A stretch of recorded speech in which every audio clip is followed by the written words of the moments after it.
And the Ziphites came unto Saul to Gibeah, saying, Doth not David hide himself in the hill of Hachilah, which is before Jeshimon?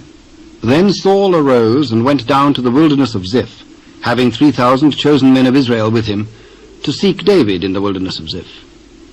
And Saul pitched in the hill of Hachilah, which is before Jeshimon by the way. But David abode in the wilderness, and he saw that Saul came after him into the wilderness. David therefore sent out spies, and understood that Saul was come in very deed.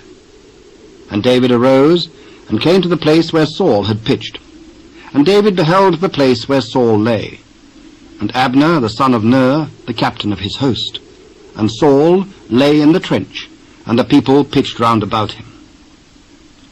Then answered David and said to Ahimelech the Hittite, and to Abishai the son of Zeruiah, brother to Joab, saying, Who will go down with me to Saul to the camp? I will go down with thee. So David and Abishai came to the people by night. And behold, Saul lay sleeping within the trench, and his spear stuck in the ground at his bolster. But Abner and the people lay round about him. Then said Abishai to David, God hath delivered thine enemy into thine hand this day. Now therefore let me smite him, I pray thee, with the spear even to the earth at once, and I will not smite him the second time. Destroy him not, for who can stretch forth his hand against the Lord's anointed and be guiltless? As the Lord liveth, the Lord shall smite him, or his day shall come to die, or he shall descend into battle and perish. The Lord forbid that I should stretch forth mine hand against the Lord's anointed. But I pray thee, take thou now the spear that is at his bolster, and the cruse of water, and let us go. So David took the spear and the cruse of water from Saul's bolster, and they gat them away, and no man saw it or knew it, neither awaked, for they were all asleep, because a deep sleep from the Lord was fallen upon them. Then David went over to the other side, and stood on the top of an hill afar off, a great space being between them.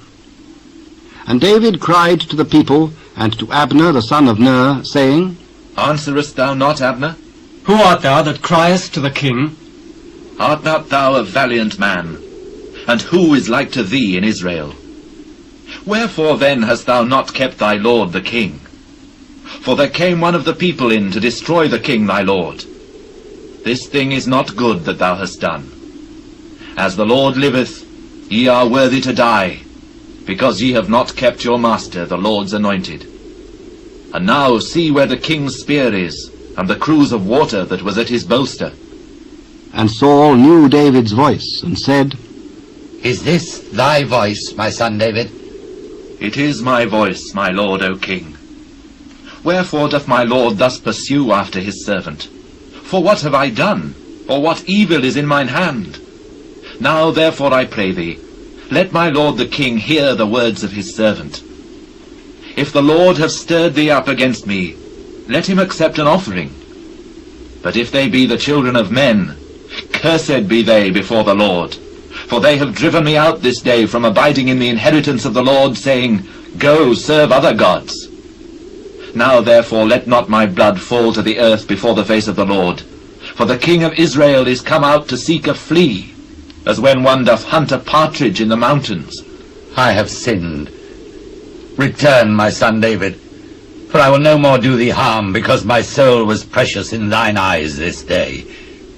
Behold, I have played the fool, and have erred exceedingly. Behold the king's spear, and let one of the young men come over and fetch it. The Lord render to every man his righteousness and his faithfulness. For the Lord delivered thee into my hand today. But I would not stretch forth mine hand against the Lord's anointed. And behold, as thy life was much set by this day in mine eyes, so let my life be much set by in the eyes of the Lord, and let him deliver me out of all tribulation. Blessed be thou, my son David. Thou shalt both do great things, and also shalt still prevail. So David went on his way, and Saul returned to his place.